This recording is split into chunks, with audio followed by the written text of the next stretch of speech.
It is a rain-soaked night outside of Waterloo High School in Waterloo, New York, but dry inside as we get ready for a battle in the Finger Lakes East.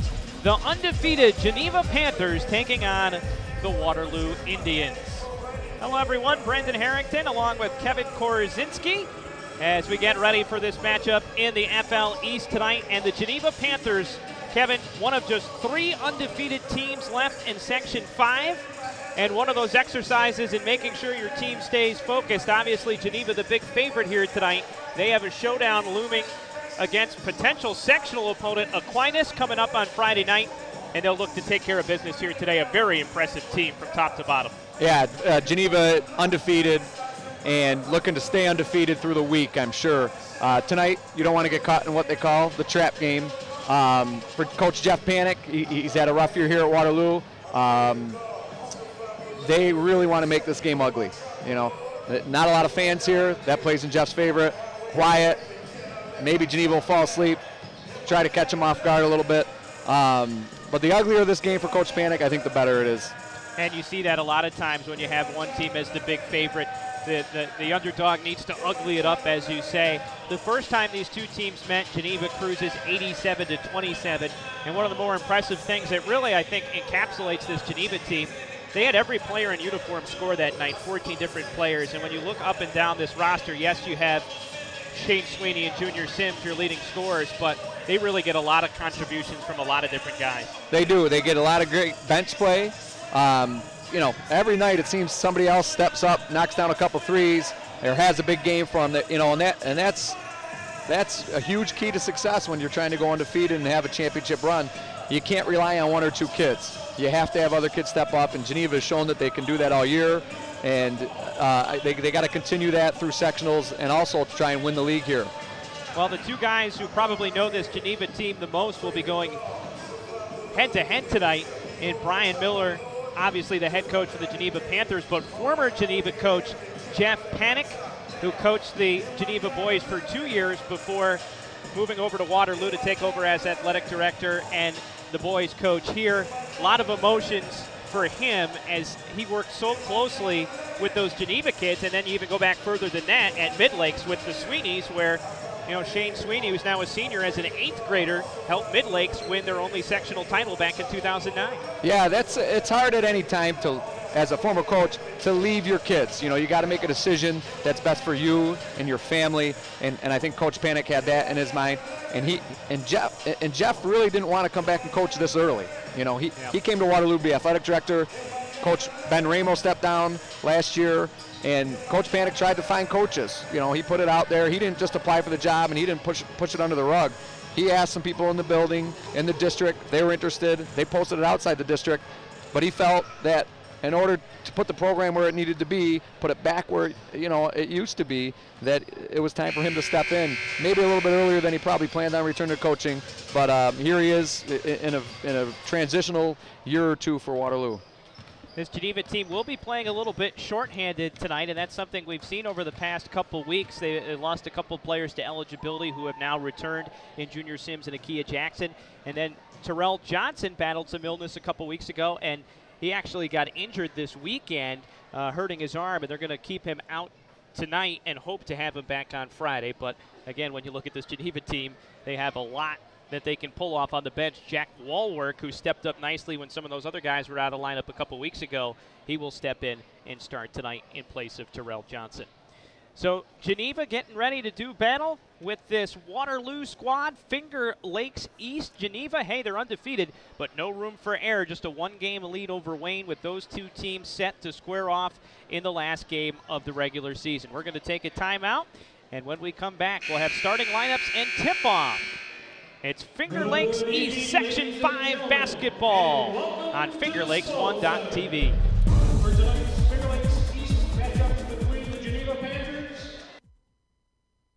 Attention Finger Lakes residents, have you been injured and deserve compensation?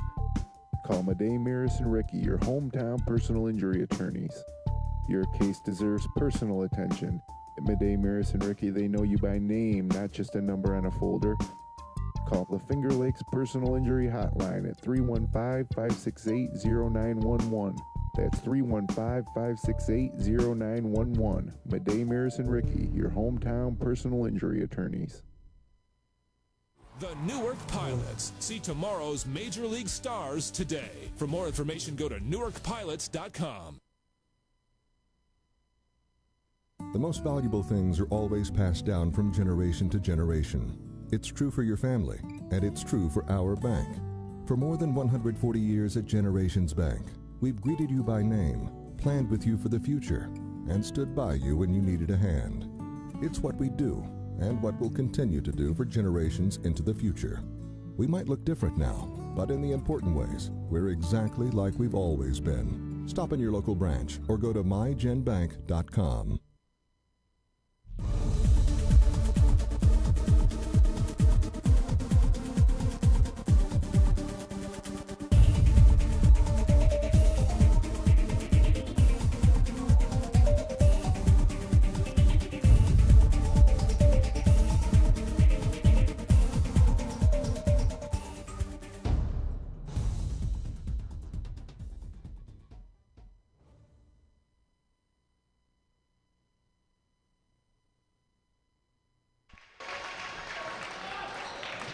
Harrington, Kevin Korzeniewski back with you from Waterloo High School. Jim Sinacropi is our director and producer. Jeremy Hunt on camera. And so glad to have you along on this Tuesday night for Section 5 boys basketball action. And let's go ahead and get to the starting lineups. First of all, for the Geneva Panthers, Shane Sweeney with more than 1,300 career points will start at the point. 6'2", 210-pound senior guard. Jordan Donahue will start at the two guard, 6'3", 170-pound senior. Dan Hickey gets the start at small forward, 6', 175-pound senior. Jack Walwork, as we mentioned before, will get the start in place of Terrell Johnson, 6'2", 180-pound junior. And Junior Sims, the transfer from Geneva to Sales, 6'4", 220-pound junior, who is shooting better than 52% from beyond the arc for Brian Miller. Meanwhile, the Waterloo Indians, Jeff Panek, the head coach for the Indians. In the backcourt, Brad Steinrich is the point guard and leading scorer at 10.3 points per game. Nick Stenberg playing his 5th game on varsity since being called up from JV. He's just a freshman, 5'11", 150 pounds. Rest of the starting lineup, Jonathan Jones will start at the 3 guard, a 6', 140-pound sophomore. And then up front, Evan Yells, 5'10", 155-pound junior forward, and Matthew O'Brien, 6', 190-pound senior, as the lineup's introduced right now. And Kevin, as you look at playing this Geneva team and talking with Coach Panek last night, you have to talk with your team and work and practice on how to attack a very difficult 1-3-1 zone. Yeah, anytime you're going up against a 1-3-1, it's not the most conventional defense you see all the time, but Coach Panek really probably wants to attack it from a diagonal standpoint and attack the foul line if he can. You know, let's see who he has in that foul line area to try to break down this defense and maybe get some 3-on-2 advantages towards the baseline. One of the biggest things that he talked with his team about was not necessarily taking that first shot, working the ball around, attacking the seams, as you said, trying to work something off reversal and at least eat up some clock. He talked in the open about uglying things up, and if you can take some more time off the shot clock, maybe slow things down. Yeah, Waterloo's going to have to take care of the ball, and all season long they've struggled with ball handling and turnovers, and they really just don't want to throw the ball to the other team. So attacking those seams, that's the game plan, that's the blueprint, but it doesn't always work out that way if you can't take care of the ball. So hopefully they'll cut down their turnovers tonight, and if you see Geneva get out with a couple quick steals and easy baskets, they're in for a long, long evening. Jim Palermo and Don Sweeney are your officials as we get ready to jump it up. Big size advantage for Junior Sims against Jonathan Jones, and we're going to see that really virtually at every position tonight, and it will be Geneva basketball. They're in black, attacking the hoop to our right. As they come out, Donahue catches at the top of the key, leaves it for Sims, and an easy bucket to open up for the Panthers. I see Waterloo in the man-to-man, and you know, they're going to play that to try to stop Geneva, and Sims should have an advantage inside, like you said, for most of the evening. Geneva will go right to their 1-3-1 zone. They put their 4-man on top, which is usually Terrell Johnson, but it will be Jack Walwork at the top instead now, with Johnson out with the injury. Indians down to 15 on the shot clock as they move it around the perimeter. Down to 10, long skip pass on the wing for Steinrich. Back to the corner. Jones for 3. Got it. That's a perfect possession for Waterloo. They took the shot clock down to 4 seconds. They got a great open look from Jonathan Jones in the corner, who buried the 3, and Waterloo with an early lead. 3-2, a minute in. Panthers with the basketball. Sims between the rings. Back for Steinrich. Here's Shane Sweeney coming off an 18-point performance against Minders, and the pull-up from Donahue no good. And good start for Waterloo as they clear the board. Yeah, and this is what they want to do. They want to walk it up, and they want to get the ball around, try to take some time off of each clock and every possession. And so far, so good. Steinrich will slow it down, but his pass stolen by Sweeney. Shane Sweeney gets the angle, scores, and was fouled. And that's what you can't have. Waterloo, Brad Steinrich, he wasn't trapped, he wasn't pressured. He just threw the ball to the other team. Then he makes the double mistake on the other end, fouling the shooter. You know, Brad Steinrich talking with Coach Panek, kind of naturally more of a 2-guard, but he's been pressed into point guard duties because really no other option. Yeah, there's lack of options in the ball handling category for Waterloo. So Brad, who is a shooting guard by nature, has been forced into that position. But again, you know, take care of the ball. Don't throw it away when you're not pressured. Sweeney, whose free throw percentage has actually dipped below the 70% mark, at 68%, was able to hit the free throw. And the air ball on the other end. Ball back to the Panthers, a 2-point lead at 5-3. Donahue from downtown, bottom. Jordan Donahue, who averages just under 9 points per game. And it's now 8-3 Panthers.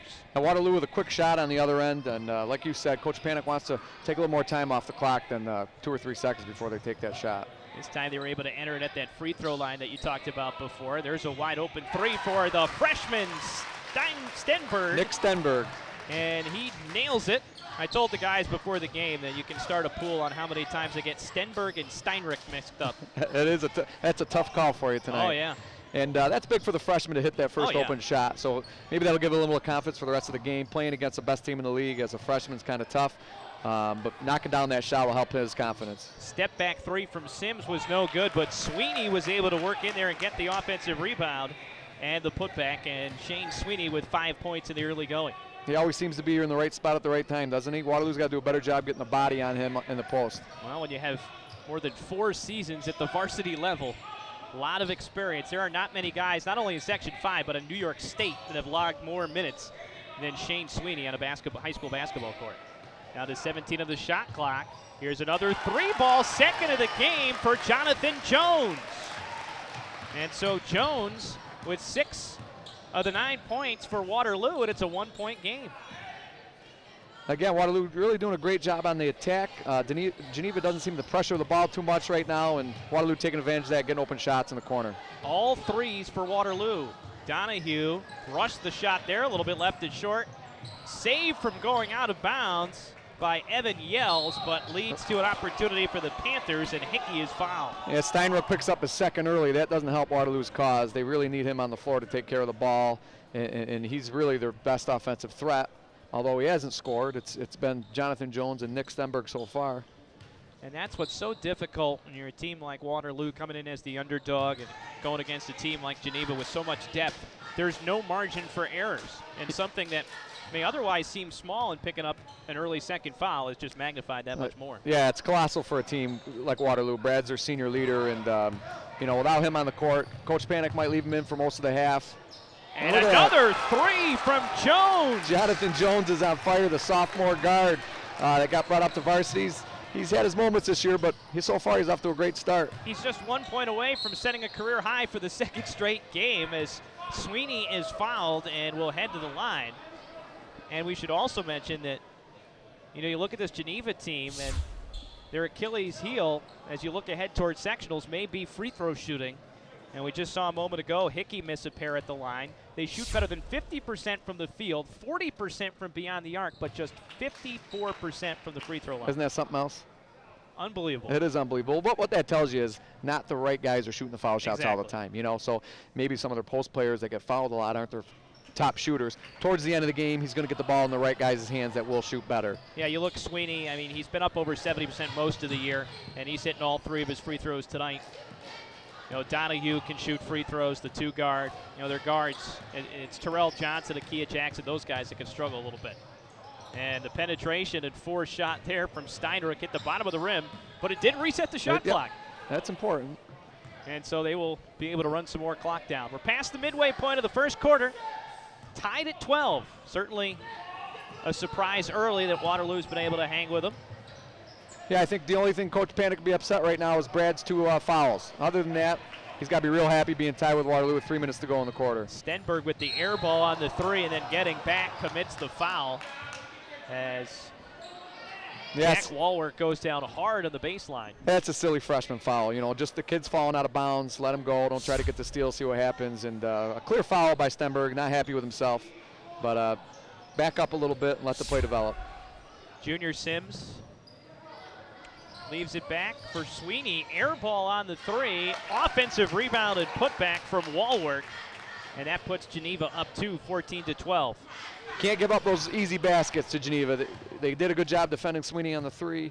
You have to do those little things and box out if you want to be successful tonight. Interested to see how Coach Miller responds here in this game of the first half. Geneva not playing with a ton of intensity here in the first quarter. And that's it. You know, I mentioned it at the top of the game. You want to make this game ugly. You want to kind of lull Geneva to sleep and, you know, just hopefully you can hang around for a little bit. Maybe it'll get exciting the last couple minutes, and being at home that you can take advantage of that. Penetration and a runner from Nick Stenberg. So he showed it from the outside earlier with the 3 and then off the penetration.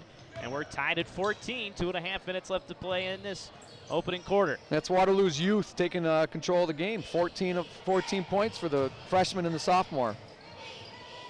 And the rebound is pulled down inside by Matthew O'Brien and goes out of bounds. It will stay with Waterloo. So Indians with a chance to take the lead as we get a look at the replay on the nice runner from the freshman. And, you know, it'll be difficult for Waterloo to keep up this kind of scoring pace with Geneva. Averages 45 points per game right now, already 14 here. With 2:14 left to play, they're going to need some stops. And if you follow Waterloo throughout the year, they'll start games like this with 14 or 16 points in a quarter, or they'll have one quarter. Well, they'll get up to where they should be averaging. It's the other 2 or 3 quarters that they'll come out and drop a goose egg or 4 points, and then they just get themselves into too much trouble. Steinrich was able to turn the corner on the penetration, but just couldn't finish. And now they'll get a fresh 35-second shot clock. Steinrich working off a double screen, and we're going to get a whistle to foul coming up. A hand check. Looks like it'll go against Geneva. You know, Jonathan Jones is reminding me of Lombardi from Newark. We did a game a couple weeks ago against the 1-3-1 that Minders ran. Lombardi was open every time in the corner. He buried 6 threes that night. Jonathan Jones is halfway there. DJ Darling and Thomas France will check into the game for Waterloo. They do have some scoring off the bench in those 2 guys. They've had some double-digit games this year. Yeah, both good shooters. Pass into the backcourt, nearly a steal from the lanky Walwork, but Waterloo able to corral it, and they will attack in the half court, tied at 14 with 1:35 to play in the quarter. 20 in the shot clock as Steinrich dribbles to the wing. Yep. And that's, well, they're going to have a foul there. Looked like he shuffled his feet a little bit before the foul. Yeah, I thought they were going to call a travel, though. I don't know if he had possession before he shuffled his feet. Take a look at the Geneva Panthers' impressive numbers when you look at the statistics. 72 points per game, that's impressive in high school basketball, but how about 18 assists per game as the jumper a little bit short there from Darling. That's a great number to have if you're a coach of a team. 18 assists per game is really nice. You're getting easy baskets and you're really sharing the ball. Donahue follows his own shot, but steps on the baseline, and so that will turn it back over to Waterloo. Not only that, Kevin, 219 assists on the year to just 101 turnovers. That's better than a 2-to-1 ratio. And some of these, if you look at some of the individual numbers in terms of assists to turnovers, Akia Jackson, who we haven't seen yet, 25 assists to just 3 turnovers. Holy cow, that's a fantastic year. There's a strip from Sims as he comes up with the loose ball. And Brian Miller with the collegiate coaching background, he's told me, he said, we're not doctoring the stats either. We're not padding them. They break down the film. He does a great job of logging the stats and keeping them updated online. As a foul against Waterloo here. Looks like it's going to go against France.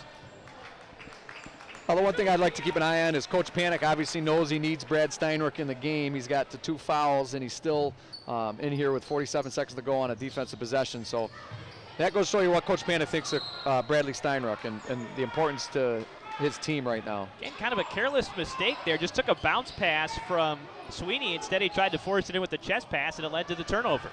Down to 40 seconds left to play in the first quarter. In transition, count the basket, and France will go to the line.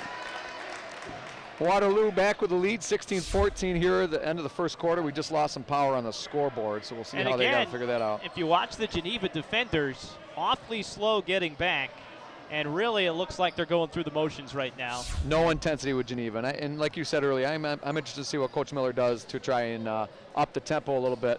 I'd try to press. I would try and trap out of the 1-3-1 a little bit more, make Waterloo uncomfortable. And right now, Waterloo looks like just as good a team as Geneva, and they look very comfortable out there. You know, a team that comes in, if you give them any reason to believe that they can hang with you, the confidence just grows. And that's why they say, you know, as a big favorite, you come in, you score early, assert yourself, and then, you know, the other team doesn't think they have a chance. There's Jeremy Hunt getting Rod Verkey on camera, and Rod's still involved in Section 5 basketball, and he is the chair of the Wayne County League, and he's here to check out the Waterloo-Geneva game tonight.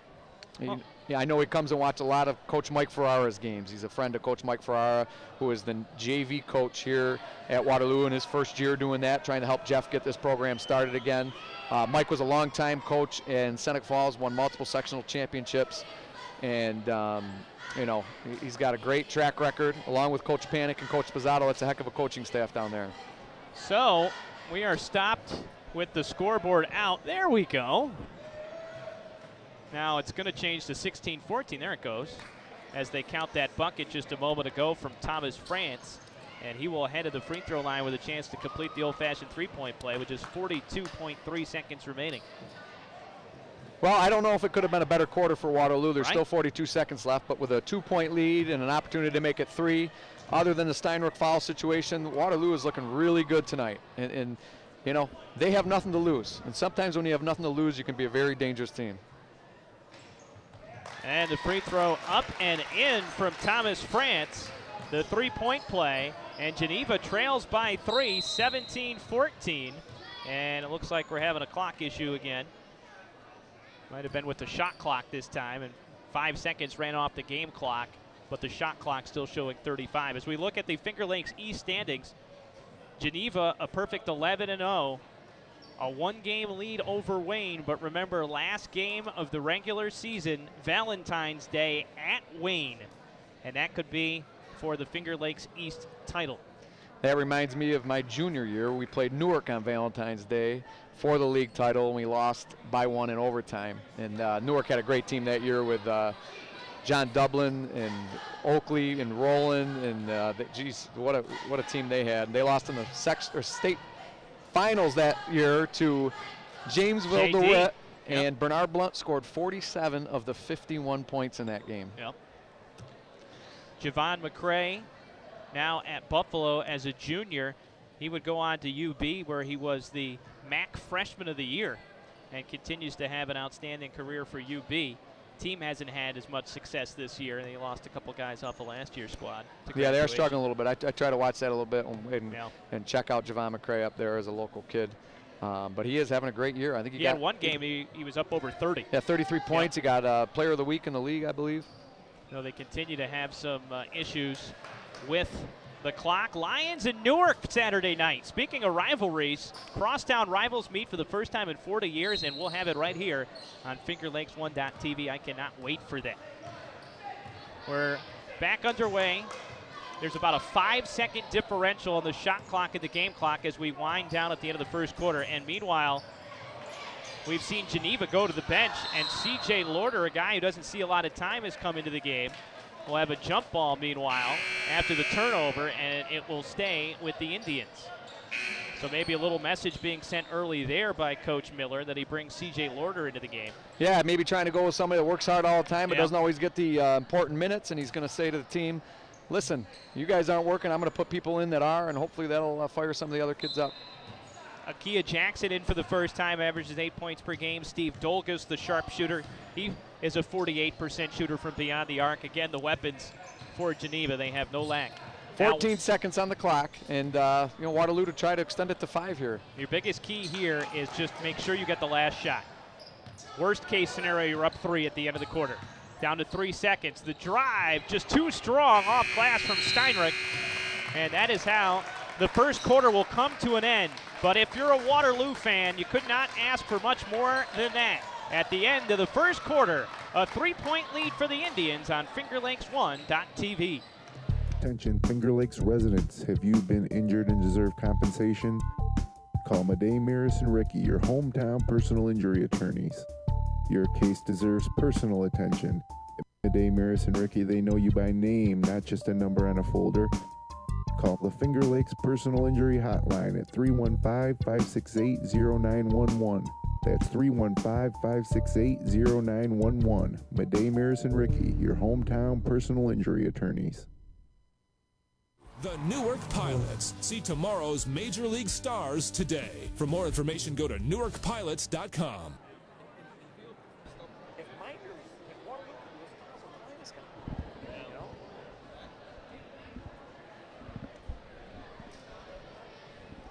Brendan Harrington, Kevin Korzeniewski back with you at Waterloo High School as we get ready to start the second quarter. And surprising 3-point lead for the Waterloo Indians, who come in having dropped 8 straight and 10 of their last 11 games. Geneva, meanwhile, one of just 3 undefeated teams in Section 5, along with Fairport and Batavia Notre Dame.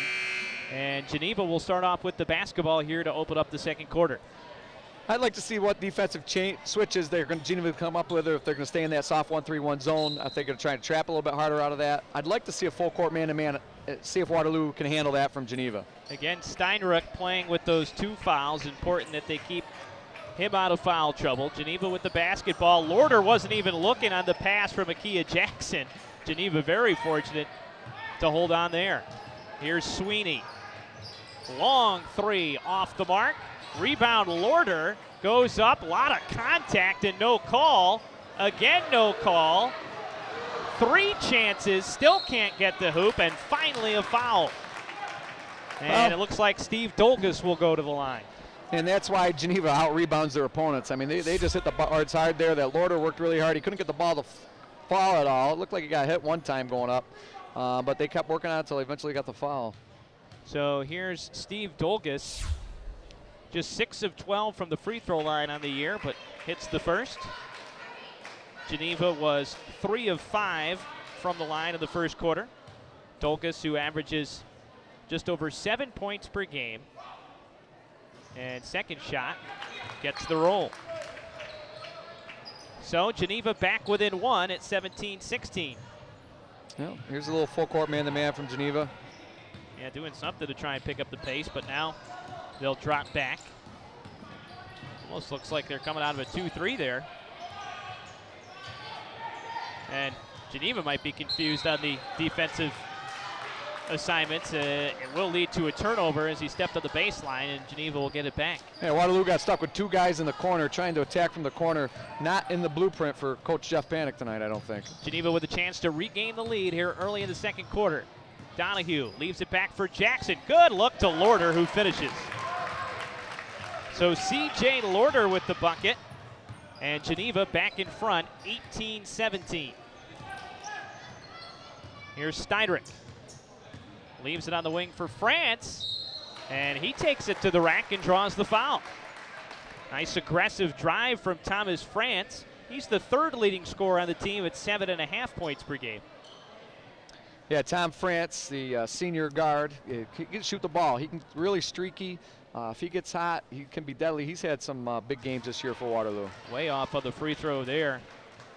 At 20 against Marcus Whitman, the first time those 2 teams met. One of 2 wins on the year. In fact, that was a big blowout win for Waterloo, 72-43 back on December 11th. Yeah, I was at that game, and I tell you what, Waterloo looked really good that night. And you know, they haven't been able to replicate that performance, but you know, they actually went to Whitman Friday night and lost. That's the last time that Waterloo won They also won their season opener against Romulus South Seneca. Turnover and a foul is going to send Nick Stenberg to the free throw line.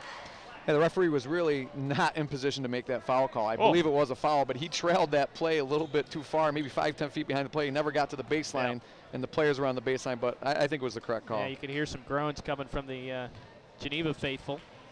Well, yeah, that always happens when the official's out of position. Exactly. Or if you get a late whistle.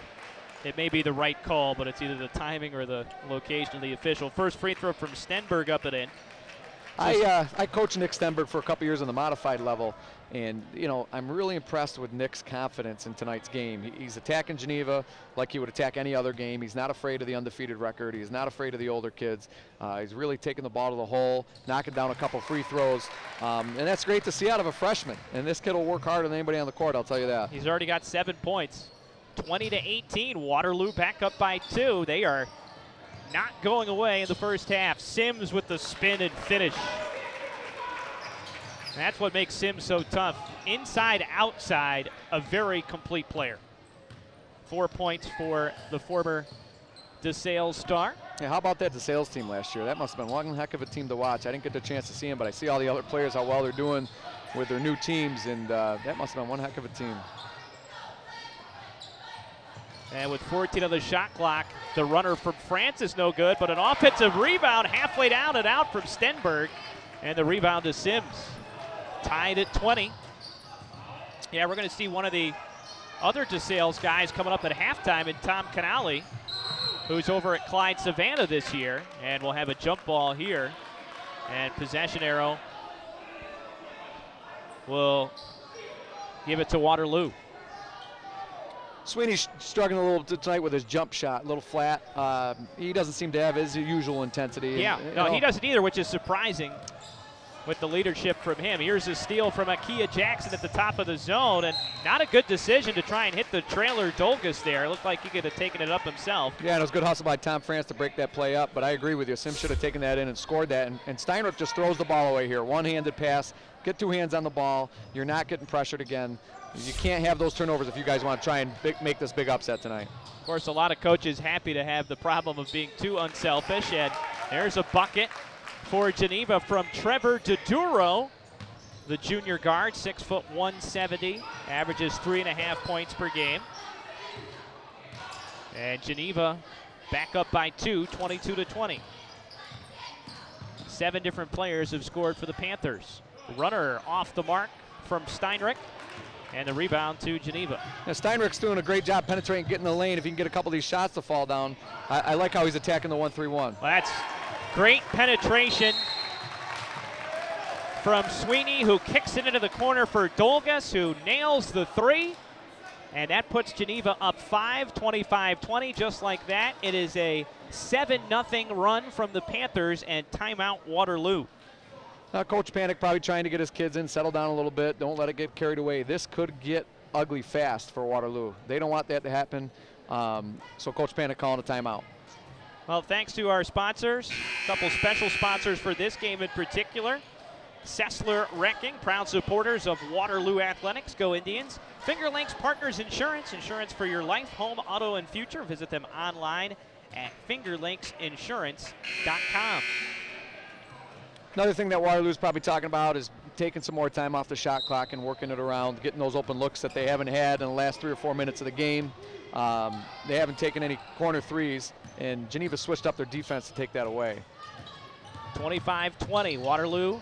Nice penetration and dish from Steinrich, and O'Brien able to finish. Great look from Steinrich right there. That's a great look to O'Brien, drawing the double team and kicking it off the block. Steinrich went for the steal, didn't get it, and now the penetration from DeDuro, he draws the foul.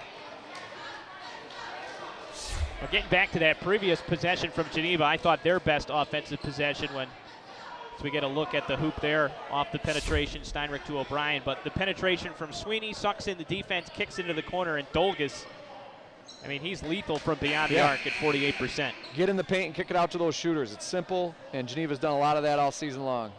And you got Dolgus, who hits at 48% beyond the arc. Sims, 52%. It doesn't take a ton of them, 11 of 21 coming in. And then Sweeney, of course, he's at 45%. Now, how many teams have 3 guys shooting better than 40% beyond the arc at the high school level? Not too many. Yet they can hurt you inside as well. Here's DeDuro at the free throw line. 62% shooter. Hits the first. 17 fouls now on the Indians, so Geneva in the bonus, and DeDuro now with 4 points off the bench. All here in the second quarter, and it's 27-22. Another important possession for Waterloo as they try and keep it close. Keep Geneva in their sights. Out of control, and almost went from Steinberg, and an offensive rebound from France as he puts it up and in. Oh, Tom France, 6 points here in the first half. Geneva basketball, leading by 3, down to 4 minutes, so we're midway through the second quarter. And again, a very nonchalant Sweeney out there. Same thing from Sims I've seen. And Sweeney kind of plays like that. You know, he always does play cool, and I've always respected the way he plays. But, you know, on a night like tonight where you're kind of struggling, I'd like to see a little bit more fire out of him. Dolgus there with the penetration, and a nice pass to Dan Hickey, and he's able to lay it in. Coach Miller calls Hickey his glue guy. And, you know, if you watch a lot of college basketball, as I do, as we're going to get a timeout here from Waterloo to keep possession. Kevin, if you watch a lot of college basketball, there are 2 phrases this year that are obviously the buzzwords, the buzz terms that I've heard so many times it's ridiculous. Glue guy and stretch four. Yeah, right? Yeah. I mean, it's like they all of a sudden they appeared this year. There always seems to be those catchwords too in college basketball and other sports that it just sticks. And yeah, the stretch four and the glue guy are both 2 that I hear all the time. I'm a big Duke fan. Yeah. So all I've heard about is Duke, losing their stretch four and how it's changed their attack on the game, and obviously not having him in hurts them. But I don't know how much of the stretch four with him. He's a shooter. That's a 4. He doesn't put the ball on the ground too much. But they are hurting without him. There's no doubt about that. As we look at our upcoming webcasts, February 2nd, this Saturday, Groundhog's Day. Lions at Newark. Find out if Punxsutawney Phil sees his shadow, and then see a great local rivalry that's renewed after 40 years. I'm always interested in those Wayne County, Finger Lakes East battles. Crossover, mid-season. Yeah, it's a nice crossover that they haven't had right down Route 31 for each other. Newark is very strong this year. Lions has a great team. That should be a great game. Well, I know I've been singing the praises of the FL East this year, those top 4 teams, and we'll see how they fare crossing over. Shot from O'Brien was altered, gets it back, kicks it out. Another 3-ball for Jonathan Jones, his 4th of the game. A career high already with 3 minutes and change left in the first half with 12 points. He's 4 for 4 from the 3-point line, and that one was the most closely contested that he's had, and he still knocked it down. He's feeling it. And every time Geneva's gotten it up to a 2-possession game, Waterloo has had an answer. They're back within 2 at 29-27. DeDuro lost it on the spin and dug out of there for a moment, and DeDuro got it back and will have a jump ball. Jones had it, and then DeDuro took it back, and off the possession arrow, Geneva will hold on. Just 10 on the shot clock. We'll see if Geneva is aware as Junior Sims gets ready to check back in. Yeah, Geneva still seems very stagnant out there, just kind of walking around, uninterested. And they talk about that trap game, and there's a reason why you talk about that trap game, because it happens a lot. And maybe Geneva's looking forward to Aquinas Friday night and not too concerned about Waterloo, and Waterloo has a chance to tie it. Sims' pass deflected and leads to the steal from France. Waterloo basketball can tie it or take the lead. Jones, another one? Oh, too strong. Maybe too long to think about it. Sometimes as a shooter, you realize you made 4 for 4, and you catch a ball and you say, geez, I got a shot to make my 5th in a row. And wow, what a swing is on the other end. Sweeney and 1 as he banks it home and will head to the free throw line. But back to Jones, sometimes that's just youth, Yeah. He's never been in this type of moment, and you can tell he thought too much instead of just catching and shooting. That'll go away as he gets older. You hate to see it because turn around, and he got 3 quick ones for Geneva on the other end. That was a big shot for Waterloo. Sweeney had 7 points in the first quarter, but had been quiet here in the second until right now as he gets the 3-point play and has 10 now.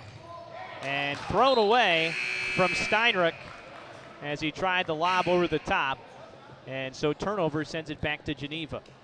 This is the third Geneva game I've done this year, and you know, it's funny, you mentioned before Sweeney about his style and even his scoring. You know, it doesn't seem like he's getting a ton, and then all of a sudden you look up and he's got 12, 14, 16. And he's always kind of been like that. The one thing that I've noticed with him over the past couple of years is he could maybe score 30 on a you know, more often than he does, but he's very unselfish. He's very, very heady.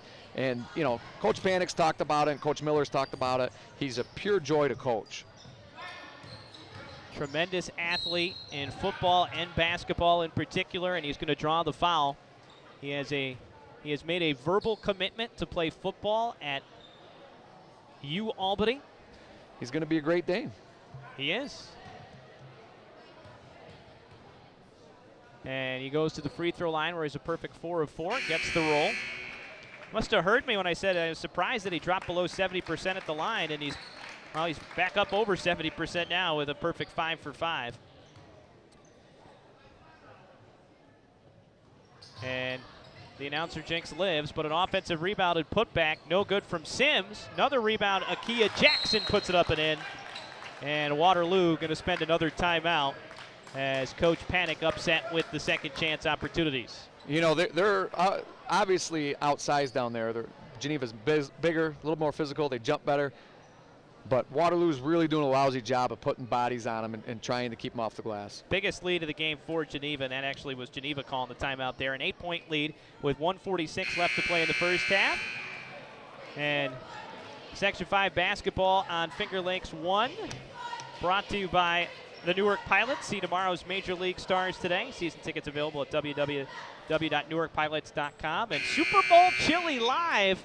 Watch live Sunday from noon through kickoff, www.fingerlakes1.tv. What time can I stop and get the chili, Jim? About 4?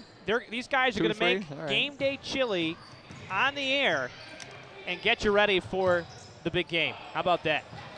And here's a steal for Geneva with a minute and a half left to play in the half.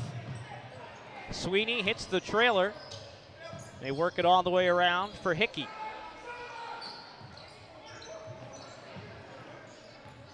A little bit of confusion from the Indians. Looks like they'll go 2-3 zone now, and we'll have a whistle and a foul. And so often, as you see, when you have one team with a size advantage and really a talent advantage coming in, the fouls begin to pile up on the team that's outmanned. Yeah, and it hasn't really cost Waterloo too much. The action stops, the game becomes a little bit more boring, and they're hurting them on the line, but I think they'd rather be hurt there than in transition and the three-point line. And you know, Sweeney's missed now 2 in a row.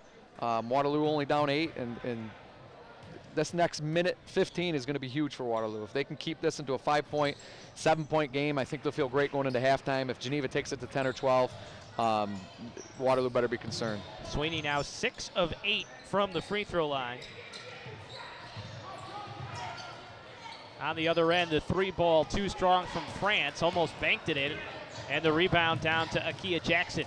Back for Sweeney, deep 3, short. And the rebound to Waterloo. A couple quick threes for each team right there. Neither convert, and Waterloo back with a chance to cut this to 6 or 7 points. Sweeney with 12 points, but yet to connect from beyond the arc. And there's a steal, forced loose by Dolgus. Jackson comes up with the loose ball. 35 seconds left in the half, 30 on the shot clock, and deep 3, a contested 3 from the corner, Jack Walworth. And there's another guy you look down, 11 of 23 from beyond the arc on the year. Just a tremendous outside shooting team. On the other end, off the side of the backboard from Stenberg, leads to a run out. Jackson able to get in front of the pack and lay it up and in. And just like that, a 14-point lead for Geneva as the 3/4 court shot just off the mark. And you work so hard to stay close, but Geneva pulls away a 14-point advantage as we head into halftime, 41-27. Yeah, Geneva just came out and took advantage of some quick early shots from Waterloo. They didn't knock them down. Stenberg took a bad shot here in the corner. France took a shot over on the other side, trying to break that press. And, you know, maybe get that ball out, work your offense, slow that pace down. They can't run up and down with Geneva, so they got to slow the pace down in this third quarter.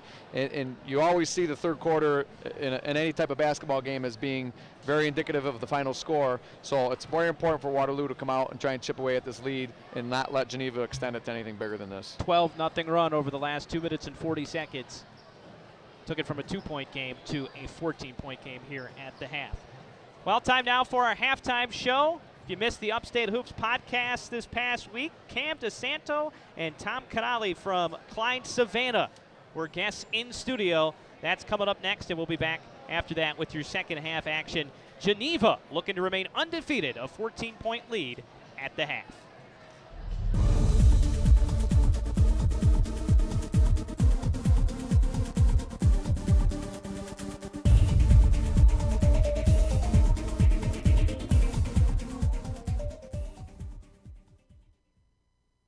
Attention Finger Lakes residents, have you been injured and deserve compensation? Call Madej, Maris, and Ricky, your hometown personal injury attorneys. Your case deserves personal attention.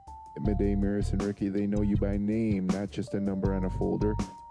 Call the Finger Lakes Personal Injury Hotline at 315-568-0911. That's 315-568-0911. Madej, Maris, and Ricky, your hometown personal injury attorneys. The Newark Pilots. See tomorrow's Major League stars today. For more information, go to newarkpilots.com.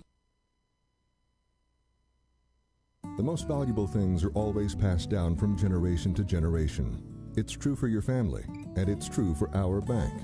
For more than 140 years at Generations Bank, we've greeted you by name, planned with you for the future, and stood by you when you needed a hand. It's what we do, and what we'll continue to do for generations into the future. We might look different now, but in the important ways, we're exactly like we've always been. Stop in your local branch or go to mygenbank.com.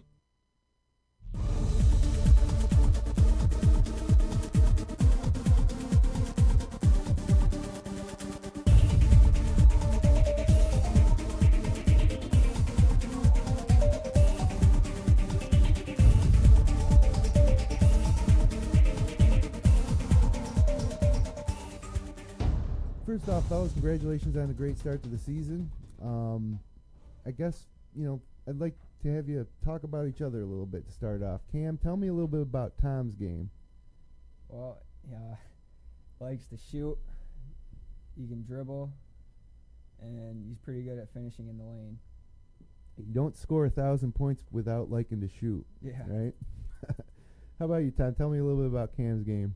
He's solid around the basket. I don't think he misses a shot in the paint, and he blocks every shot. And been a starter or been on varsity since freshman year, right? Yeah.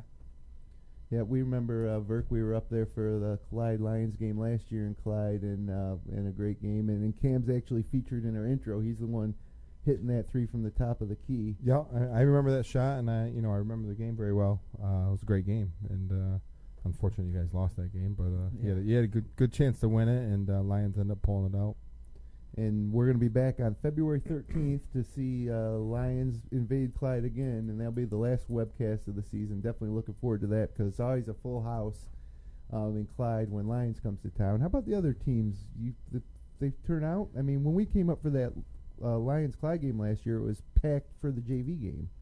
Yeah.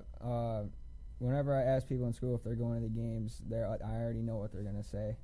Everyone goes to every game. Yeah, that's something special about Clyde, I think. And, a lot of the teams, up there in the Wayne County, right around here, Minders, Newark, Clyde, Lions seem to have great support, but Clyde especially. Yeah, over the years, they're a small town, but have always gotten great support from the community, and obviously, they've had a nice little couple years here, and when you're good and have a chance to win the league and win sectionals, and people want to come out and watch you play, obviously. Right. Now, Tom, last year you went deep into sectionals with DeSales, and Junior Sims was on that team. He's now with Geneva. They're having a lot of success. When you heard DeSales was going to close, did you know you were going to go to Clyde immediately? Yeah, that was my first choice. Because I know everyone there pretty much.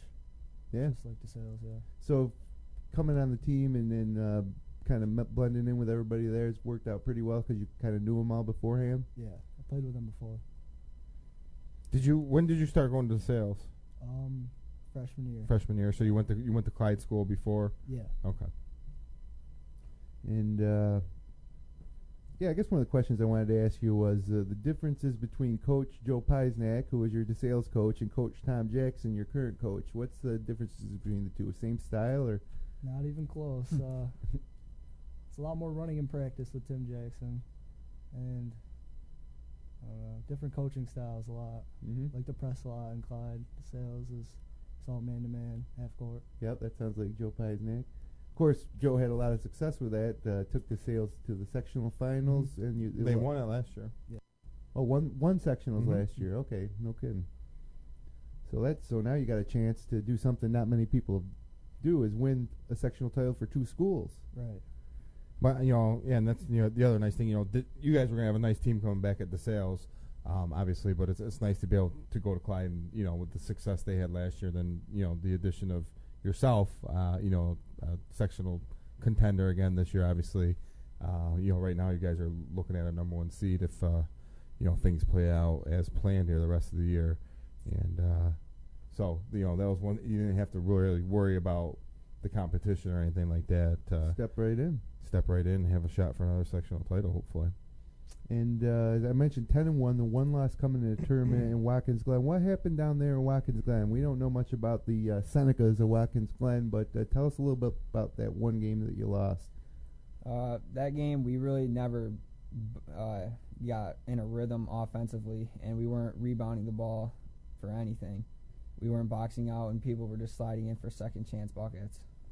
Yeah, and sometimes you just have a night like that. I mean, look at what happened to Duke last night at Miami. You just have one of those nights where you lose by 30 to Miami. But so Tom, you did score 1,000 points in the first game. Your 1,000th point in the first game of that tournament. It was against Newfield. And what does that mean to you to have 1,000 points? It's a great accomplishment. I mean, we talked about this before. We had Ben Cratchley on the phone. He had 1,000. We had another guy, 1,000-point scorer in studio this year, didn't we? Not that I can think of. No, maybe that was last year. Yeah. But regardless, there's not many records or milestones in high school sports that really get noticed. But that 1,000-point thing, always gets top headlines in the paper, and it's kind of an exclusive club to get into. So congratulations, first of all. And do you remember the shot that you got 1,000 on? Yeah, Cam passed me the ball, and I made a layup, and the game just stopped in the celebration. And they acknowledged you there, there, even though you were down there in Watkins Glen. Yeah. Nice, that's pretty cool. Yeah, it's something that, not a lot of players get to that plateau. Obviously, you guys have both had the advantage. You both played varsity as freshmen, so that helps. But you only play 20 to 22 games a year typically, if that many. Do you know who the all-time leading scorer at Clyde Savannah is? No, I don't. Tim Brown, I think. Terry. Yeah, Terry. Tim Brown played wide receiver for the Raiders. Terry Brown. He probably has. I know he scored over 2,000 points. So yeah, he played for the Kansas in the national championship game actually at one point. He was a little bit older than me, but I remember watching him play. Great player. Yep, absolutely. Terry, he was a legend.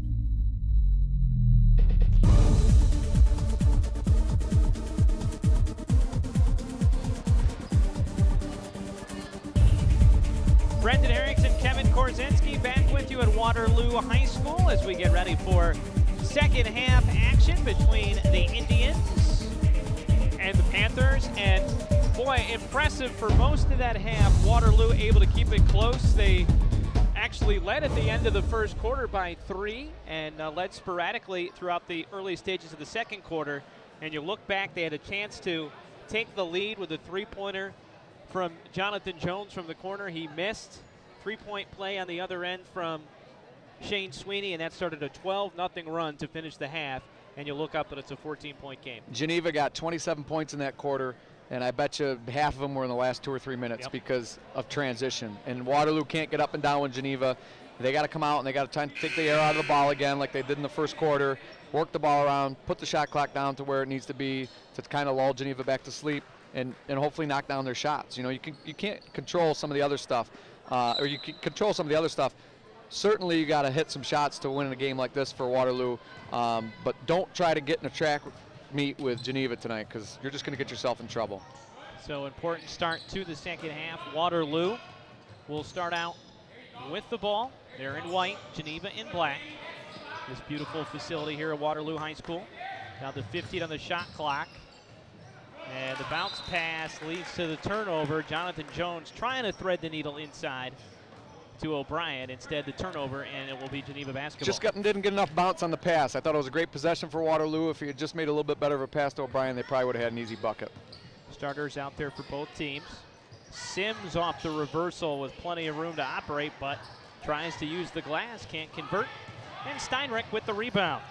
And Steinrich really played well in that half. He didn't score, but he was out there trying to manage the game, and he did so with 2 fouls. He had the quick 2 fouls in the first quarter, didn't pick up his third. Not in the box score for points, but I think doing a good job of trying to manage the game for Waterloo. Leading scorer for Waterloo, Jonathan Jones, 12 points, 4 of 5 from beyond the arc. Another turnover from Waterloo here.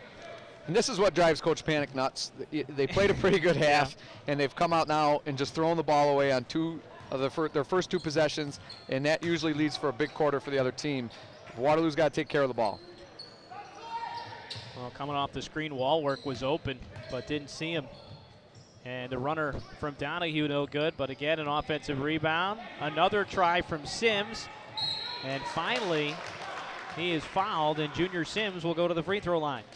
O'Brien's got that body inside. He's got to turn, knock somebody around with his size. He doesn't obviously have the height, but he's a thick kid. He's a good football player. He's got to start boxing these kids out. That'll be the 3rd foul on O'Brien. And the first free throw from Sims up and in. We mentioned the free throw shooting woes for Geneva. Sims, one of the guys that struggles. He's 10 of 20 on the year, exactly 50% as he misses the second. So 1 of 2 from the line for Junior Sims. He has 5 points, and it's a 15-point lead, so still 13 straight points going back to the first half. Steinrich working against Sweeney. Donahue went for the steal, and another turnover as Steinrich lost the handle. 2-on-2 the other way. Wallwork all the way to the basket, missed the shot. That was a good job of Stenberg getting in charge position, made Geneva alter that easy layup. You know, he didn't foul. Sometimes you see freshmen makes a mistake like that, but the freshman, great job of getting in a position for the Geneva kid to alter his shot. I thought that was a good job by the freshman. Thomas France could have come into the game. France scored 6 points in the first half. Yeah, he had a great first half. Waterloo, 3 possessions, 3 turnovers, though. They need to get a bucket here to try to get themselves back in this game and just get their energy level up a little. Lucky, though, that lead has only gone up by 1 point. Geneva's only been able to convert on a Sims free throw. Geneva a little bit more active in that 1-3-1 this half. I think they got a talking to at halftime. I bet they did.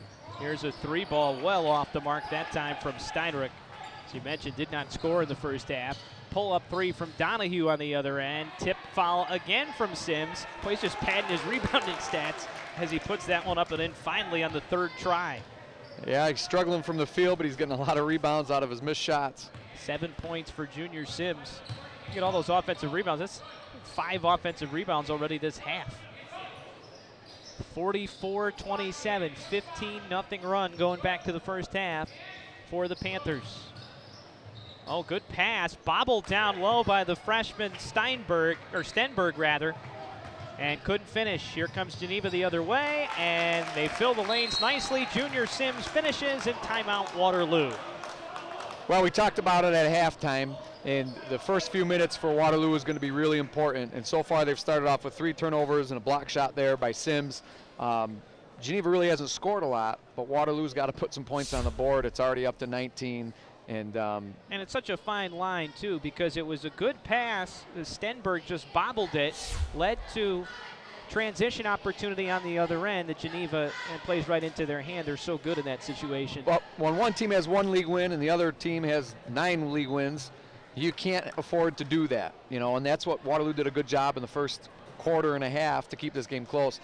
They got to try and continue to do that. You really see kind of tiers in the Finger Lakes East this year. Geneva, Wayne, Minders, and Newark kind of the power 4 with Penn Yan creeping in there as well. Panek at 4 and 8, and then those 3 teams there on the bottom really struggle to compete with the rest of the league. Marcus Whitman, Mid Lakes, and Waterloo. Yeah, they are. They're all 3 teams struggling this year, but the top of the league, like you have mentioned before, all 4 of those teams have a good shot of winning sectionals. Sectional contenders. You look right now, and they are all at the top of their point standings, and you see here Geneva is first in Class A with Wayne right behind them at number 2. And then if you look, Newark is currently second in B1, and Minders is third in their bracket. And Minders plays a tougher schedule than most of the teams in their bracket. I look for all 4 teams to compete for a sectional title. I really do. And only time will tell to see how strong the Finger Lakes East is this year. But this is the time of the year where fans and coaches really start paying attention to the sectional brackets and sectional points. And Geneva hosts Aquinas Friday night in a huge sectional point game, because if Aquinas can drop to that 5 spot, they're a good team. There's Class B1. That'll be a lot easier for Geneva to get to the finals. You see Waterloo is in 8th place, so they're potentially looking at a play-in game with Mid Lakes for the right to play Batavia. And they are tied with Dansville. If they can manage a win or 2 at the end, which Waterloo is capable of doing, they could jump to that 7, and then it looks like they could have Newark. And then you have a league battle, familiarity. 46-27, 19-point lead for Geneva. And again, it has been a long time since Waterloo has scored. Well, you got 3.5 minutes into this quarter, and then probably 3 minutes into the about the last 3 minutes of the first half. So we're talking, almost 7 minutes. And those are the droughts that's plagued them all year long. 3-pointer halfway down and out with the offensive rebound up and in. I think that was Steinrich. Steinrich with his first bucket of the night. Hard work on the offensive glass for the easy lay-in. So Steinrich ends the drought, and an air ball from Donahue, but Sims in the right place at the right time. He has 7 all of a sudden here in the third quarter, 11 for the game. 7 points, probably 7 offensive rebounds. Yeah, right? He's the garbage man right now He's inside. killing Waterloo on the glass. So Waterloo basketball, Geneva back into that 1-3-1 zone. Dangerous skip pass, but got away with it. And 3 ball from Steinrich clunks off the back rim, and we'll have a jump ball. Now, speaking of long droughts, I was talking about this with Jeremy Hunt before the game. Game between Central Michigan, or I'm sorry, between Northern Illinois and Eastern Michigan, with 3:56 left to play in the game.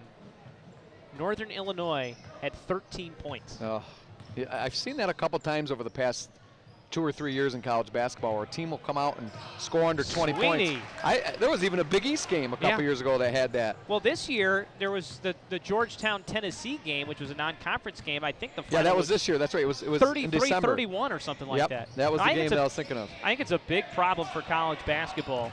And the turnover, Donahue ahead to Sims, lob for Jackson, and that was pretty. Akia Jackson able to finish. Yeah, Geneva getting up and down now a little bit, and does not play in Waterloo's favor. 6 points for Jackson, and the lead is ballooned up to 24. 3 ball up and in for DJ Darling. He had one spin out a moment ago. This time it goes through the net. His first points, and that makes it 53-32, 2:45 to play. Well, now that Waterloo has that 21-point deficit, you're kind of looking at a double-edged sword. You have to get up and down with Geneva to try and score some points, but it's just not going to work in your favor. When you're down 20, you can't use the clock with only 10 minutes left in the game. Another deep 3 from Shane Sweeney. He does not hesitate to pull the trigger from way downtown. His feet barely get off the floor on his 3s, by the way. It's almost a set shot, and Stenberg draws the foul. I've watched his shot over the years, and I thought to myself, it's not a good-looking jump shot, but he's got a quick release. He's very consistent. He doesn't get off the floor. And he works, and he has the range. Yeah, so he gets guys that are lazy or don't think that that they need to extend the defense that far, and that gives him enough room. You know, you could barely fit an index card underneath his feet on the shot, but as the free throw, no good. Well, he's a great shooter. You could tell he spends a lot of time in the gym. And a pair of misses there from the freshman Stenberg. Shane had an older brother, Sean, that was one outstanding shooter for Mid Lakes. They won sectionals. That was Coach Panek's sectional title in Mid Lakes. And he was a great shooter, very heady player, shorter, much quicker than Shane, but a very good player as well. Akia Jackson went down hard there as he came up with the steal. Like he might have banged his chin on the floor, but he's okay.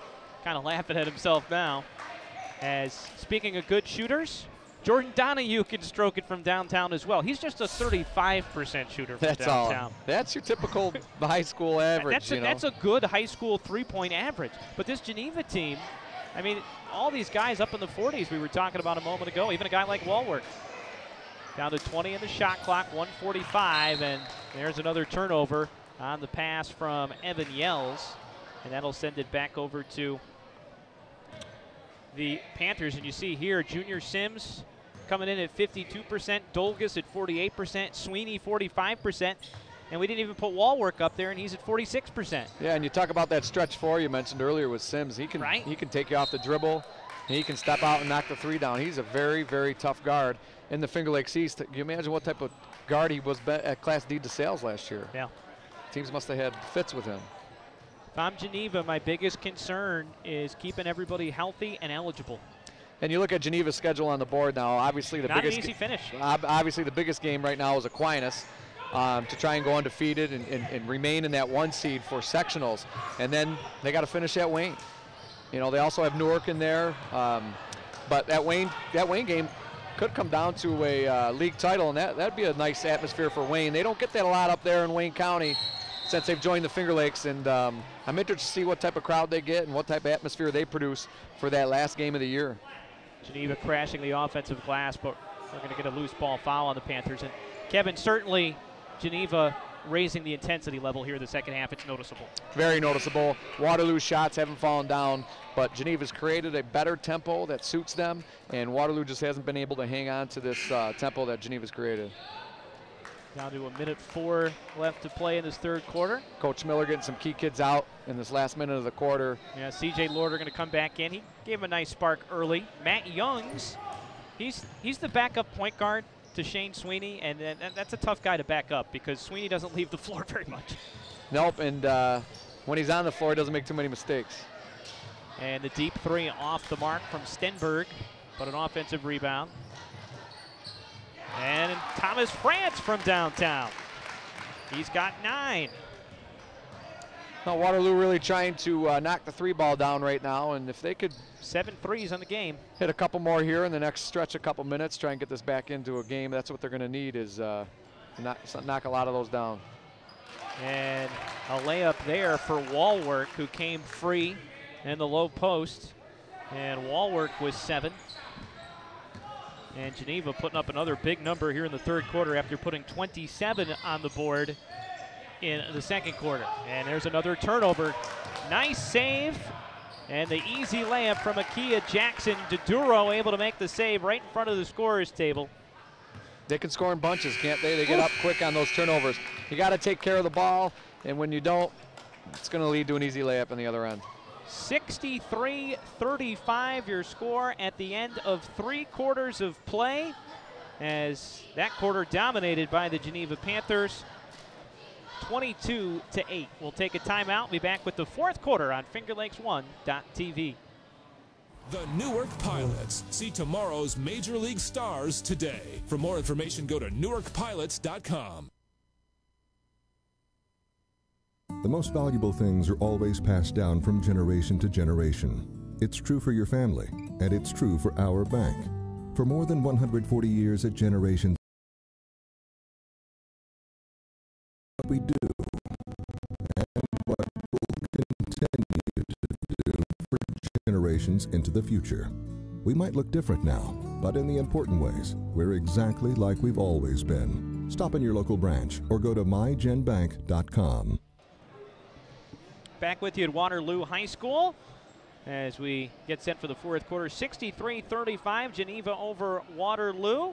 Section 5 basketball here on Finger Lakes One TV, brought to you by Madej, Miras, and Ricky, your hometown personal injury attorneys. If you've suffered a serious injury or accident and want personal, professional attention, call the Finger Lakes Personal Injury Hotline at 315-568-0911 for a free, no-obligation phone consultation. And visit them online at MadejMirasRicky.com as you get a look at some of the folks here. That was the Waterloo girls team. That's Lauren Deming over there and Lenny Johnson, Emily Smith, and they lost their first game a little over a week ago to the Newark Reds, and that ruined their chance of an undefeated season. And very similar to Geneva, they play a 1-3-1 and get out and take advantage of a lot of turnovers from their opponents. The Waterloo girls earlier this year on Finger Lakes One, and a three-pointer there from Trevor Duduro. And Duduro up to 7 points as we begin this fourth quarter. Both teams starting to knock down the three a little bit. And Duduro just 1 point off his career high. Donahue will draw the defense. Sims, he's killing his average from downtown. Just dropped to 50%. I think he's 11 to 22 on the year now. Yeah, I think he missed one in the first half too, though, so just plummeting. But he is in double figures, and we're pretty sure he's got a double-double. Yeah, he's just been rebounds. He's been killing the glass all night. 7:15 to play here the fourth quarter. Getting back, one other note I wanted to add on that ridiculous game in the MAC that I was telling you about between Eastern Michigan and Northern Illinois. 0 for 32 from downtown for Northern Illinois. Just Northern Illinois. They hit their last three of the game, so they finished 1 for 33. Now, I'll tell you, the chilling that you're going to see this weekend, it's a lot more potent than 1 for 33 from downtown. So watch live Sunday from noon through kickoff on Finger Lakes One TV. I'm excited to see that. Who you got in the bowl, in the Bro Bowl, the Har Bowl? The Har Bowl. I like San Francisco in the game. Did you see the report on Ray Lewis today that came out late in the afternoon? I did. As the three-pointer off the mark, the rebound comes down to Donahue. I've been saying all along, and I'm not making any kind of claim that I know anything about it, but in today's day and age, you have to at least bring up the question of how someone his age could recover so quickly from a torn tricep. And, you know, he's an easy target right now because he's retiring and he's got some history. Again. You're a fan of his or you're not a fan of his. So he's an easy target right now, but how many of the guys are probably doing the same thing that he's doing? You know, that's the one thing. The thing is that not all those other players are have 30 cameras around them as he as he cries into the turf. As the bucket there, it's 68-37. Well, the tempo of the game's picked up, a little bit more exciting to watch, but the scores remain the same with a 30-point lead for Geneva. As Duduro missed the shot, got his own rebound. And back to that sectional talk, this is the Aquinas game. If Geneva can win that, it's going to be interesting. And neither falter for that Wayne game, and it'll come down to the 1 seed and who wins that game. Geneva's going to get more points because of that out of league, or because of the A game against Aquinas, but that could knock Aquinas into that 5 spot for good, which will, I think, help Geneva in the semis. Charlotte just lost at the end of last week, so they dropped down to 3rd. So now you got Geneva and Wayne 1-2. Aquinas is 9-4. And if you're Geneva or Wayne, you really want that 1 seed, and you want to stay away from Charlotte, and obviously Geneva or Wayne, whichever doesn't make it, and Aquinas. And the extra little bonus for the number 1 seed, too, is that you don't have to play a game in the first round. There are 15 teams in Class A. You know, not that it's a huge deal to play the number 15 seed as the 2 seed, as the bucket here from Tom France. He's going to have a chance for an old-fashioned three-point play. But still, that's, you know, some extra time you can focus on preparing. Right, but sometimes as a coach, you don't mind playing that game at the high school level because you're going to get kids in that normally don't play, build a little bit more camaraderie, and, you know, hopefully if all goes well, you get a game against another opponent, and you can do some things that you're not going to be able to do down the stretch.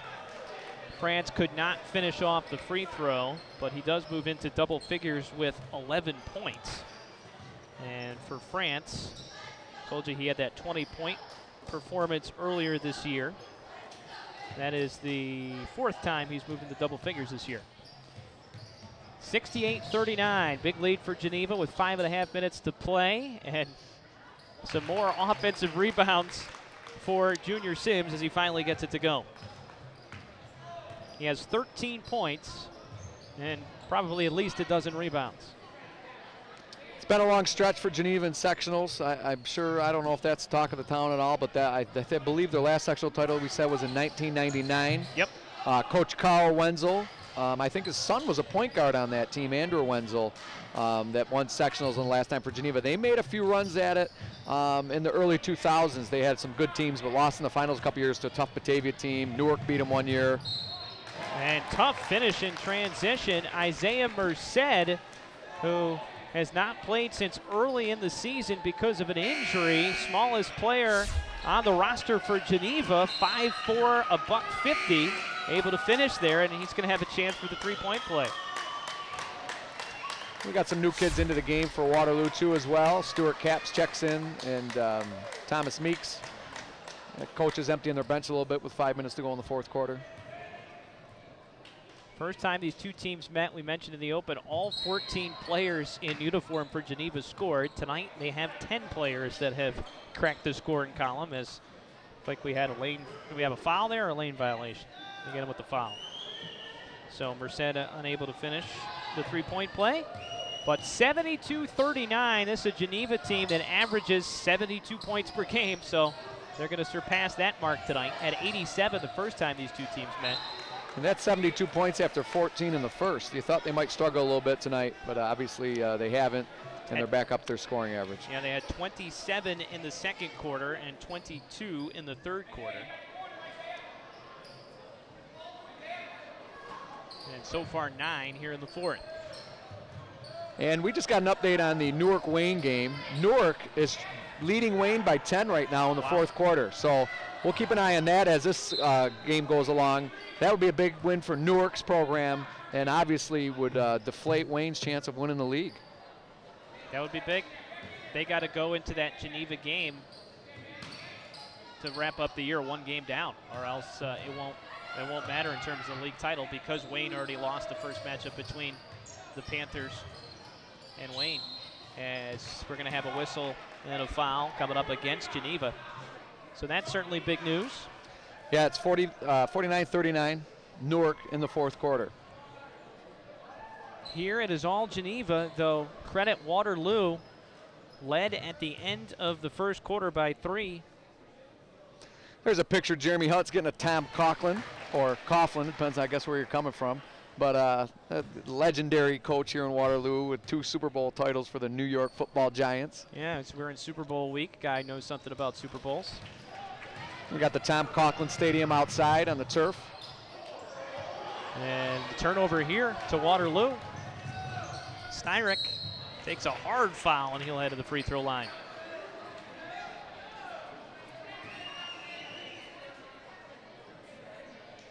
And you mentioned Newark trying to pull off the upset, build some momentum going into the showdown with Lions on Saturday. And then next week, Penn Yan right here against Waterloo, as the first free throw is no good. It's been a tough night for Steinrich in terms of scoring. Yeah, you know, Brad, like we said earlier, has really been relegated to play the point this year for Waterloo, more of a shooting guard. Got into the scoring column this half, but yeah, he struggled tonight. He's got some turnovers and didn't shoot as well as he would have liked to, but he's out here working hard still with the 30-point deficit.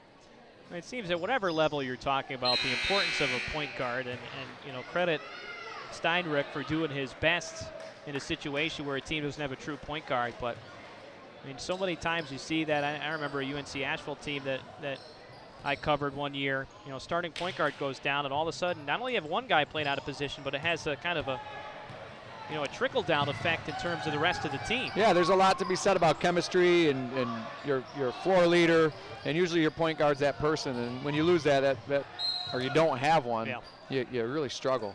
As Jacob Hunt couldn't connect on the three-pointer there. Well, you know, in the case of this Waterloo team, you take your two-man, and plug him in at the point guard. That leaves you a hole at the two guard. And the team I was talking about with Asheville, it was their three-man basically that they moved, and he was a good three-man, and it's difficult. Well, it's what you've worked on too, especially with an injury or moving somebody. You know, you've worked at this play, your offense. You've set your offense around this, and you know how it affects everything. chips kind of fall when you lose a player that is that important to your offense. C.J. Lorder looking for his second bucket. Here's Benito Diaz for 3. Benito Diaz into the scoring column. Geneva really shooting well from long distance this half. Yeah, if you're a team trying to spring the upset, it does not help your cause when Geneva shoots well. And Diaz pulls up for 3 instead of laying it in, and Brian Miller is furious. And the rebound and putback. And I would be furious. I don't know if Diaz thought that the clock was going down or if he was just trying to do something silly and showmanship, but that was a really, really bad decision by Diaz. And a great job by Coach Miller, and he's telling Diaz to take a seat. After a nice steal, he could have just taken it in and laid it in. And honestly, when I saw him stop, I thought he was, trying not to run the score up by laying it up and in. I think Jim's going to get us a replay on that shot. But we I had no missed it. idea But he was going to jack it. It wasn't even a pull-up jump shot. It looked like. Awful. I mean, it looked like he was trying to beat the buzzer, and I'm not really sure what was going on there. Yeah, that's just, young people make poor decisions sometimes, and I think we just saw one of them. I think that one kind of speaks for itself, but I compliment Brian Miller for being right on top of that. He does not want to see his Geneva team show anybody up. And in transition, another bucket for Isaiah Merced. And I think Benito Diaz is going to have a tough time getting in the game anytime soon. And another steal. Now Waterloo's just really being careless with the ball on the wing there. Coach Panek's going to call him over and talk to the kids. There's 2.5 minutes left in the game. Some of these guys are getting minutes that they're not used to getting. You got to go out and you got to play, you're out there. You got to try hard. You got to play a little bit better than what you're doing right now. 81-41. Geneva has blown this thing open in the second half. Section 5 basketball here on Finger Lakes 1 TV, brought to you by Generations Bank. The things you value at a bank are the deeply rooted values that they've held for more than 140 years. Learn more at mygenbank.com and check out their new mobile banking app. Search for Generations Bank in the App Store on your Android or iPhone. Yeah, both coaches throwing their pride here, showing they're very proud coaches. They don't want their programs. Waterloo playing sloppy on one end. Geneva, a guy takes an ill-advised shot on the other end, and both coaches dealing with it even though there's a couple minutes left in the game. That's what makes these two guys successful coaches. Yeah, it's been a tough year for Coach Panek, and I talked with him last night on the phone and calls it one of the most difficult decisions of his life, as there's a steal and bucket from Stu Capps. Crowd favorite, Stu Capps. Woke the crowd back up here at Waterloo. And Stewart with a steal and an easy bucket. That's hard work. Well, Coach Panek called it the most difficult decision professionally that he's ever had to make, and one of the most difficult decisions of his life in choosing to leave Geneva and leave that program to come take over as athletic director at Waterloo. And having coached these kids, as we said in the open, these Geneva kids, for a couple years, and in the case of Shane Sweeney going all the way back to Mid-Lakes, a lot of different emotions, I'm sure, running through him again. They went through a lot Shane's 8th grade year. There was people in Mid-Lakes upset that Shane was even playing on the varsity team, and Jeff battled with a lot of controversy with that. And he kind of got the last laugh because Shane knocked down the game-winning 3 to win Mid-Lakes' only sectional title in basketball, I believe. And there's a shot of Coach Panek right now, and kind of frustrated with what's going on, and that's hard. We did talk about the emotion of leaving any team, and then to come back and see him do so well and coach against him is really tough on him. And talked with him last night. Today is the 3-year anniversary of his father passing away, his father Tom, who was very close to. And he said it was kind of strange, the fact that you look 3 years to the day, he remembers very clearly that Waterloo and Geneva were playing that day. He was the head coach for Geneva at the time. He missed the game, obviously, attending to his father's passing. And then here 3 years later, the same two teams meet, except he finds himself on the other side coaching Waterloo. Yeah, that was a tough loss for the family. I've known the Panek family since the mid-'90s. Jimmy, Jeff's younger brother, and I played at basketball at Brockport together. And that's where I first got to know Jeff when we played there. And that was a very tough time. And I remember the Geneva kids coming to the wake and being very supportive of Coach Panek. And obviously he he went there and yeah, you know, he had a great time, and he had some good talent and some good teams, and very tough to leave that. Evan Yells with the steal and bucket. Now Geneva just going to run some clock here. Isaiah Merced, who scored 6 points here in the fourth quarter, getting some playing time. And missed the layup, gets his own rebound, and can't finish. Down to just 9 seconds left to play. And that Newark game, they still hold on with a 5-6 point lead as that clock gets close to the end. So we'll have to keep an eye on that. And there's a three at the buzzer for Jacob Hunt. Jacob Hunt, the junior, with the three at the buzzer. So there you go.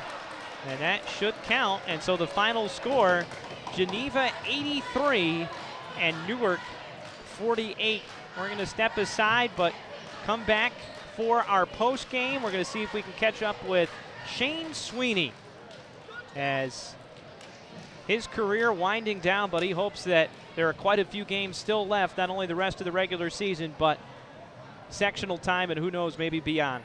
So 83-48, Geneva slow start, but they take care of business in a big way here at Waterloo High School. We'll be back on Finger Lakes 1 TV.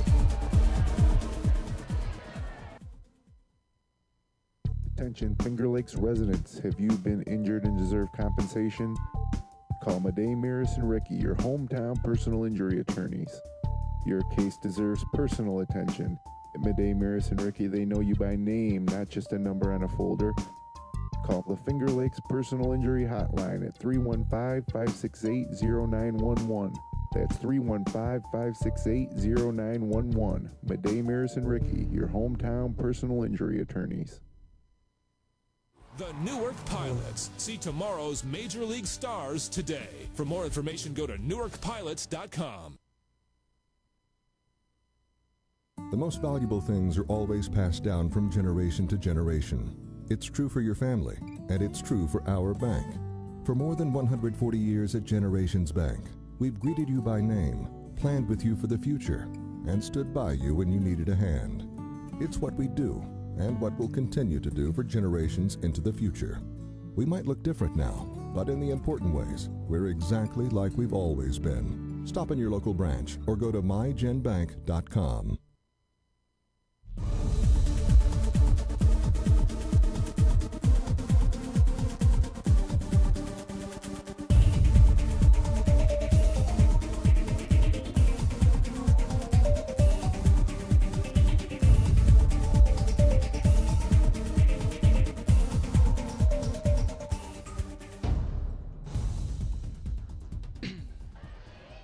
All right, welcome back to Waterloo High School as Geneva with the 83-48 win. And I'm joined now by, boy, talk about a veteran of high school basketball, Shane Sweeney. I don't think, we said it at one point during the broadcast, Shane, there can't be many guys, not only in Section 5, I don't think there's anybody in Section 5, but maybe even in New York State that have logged as many minutes as you have at the varsity level. And with your career winding down, hopefully a lot more games left to play. But just your thoughts as you play this, now your 5th year of varsity basketball. Oh, it's crazy. I mean, I got a great opportunity when I was at Mid Lakes, and I mean, 5 years of experience is more than I could ask for. And I mean, it's really helped me my junior and senior years because it's almost like I'm already a senior at those ages for the amount of years I played. So it really has helped me across the seasons. Well, let's talk about the game here tonight. Little bit of a slow start, and you kind of worry about that with Aquinas looming on Friday. What allowed you guys to turn things around today? Oh, just the defensive intensity. I mean, that's all we really focus on is picking up our defense and transitions to our offense. And I wanted to ask you about the coach on the other side, Coach Panek. I know this is always an emotional game for him this year.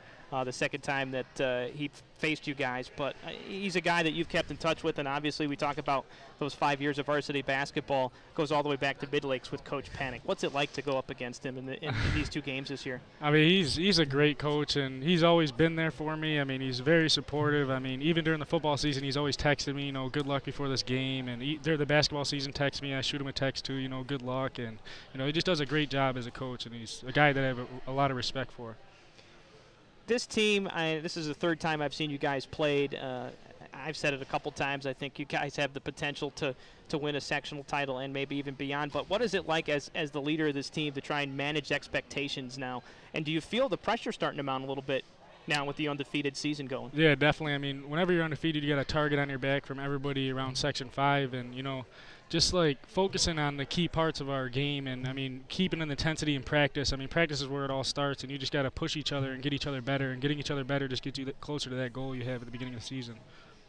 We're talking with Shane Sweeney after the win tonight for the Geneva Panthers, and just a quick, on a personal note, wanted to check in with you and tell us a little bit about what you're going to be doing after graduation. And I know you've been looking to play football at the next level, right? Yeah, I'll be going to the University of Albany on a scholarship to play football, a quarterback there.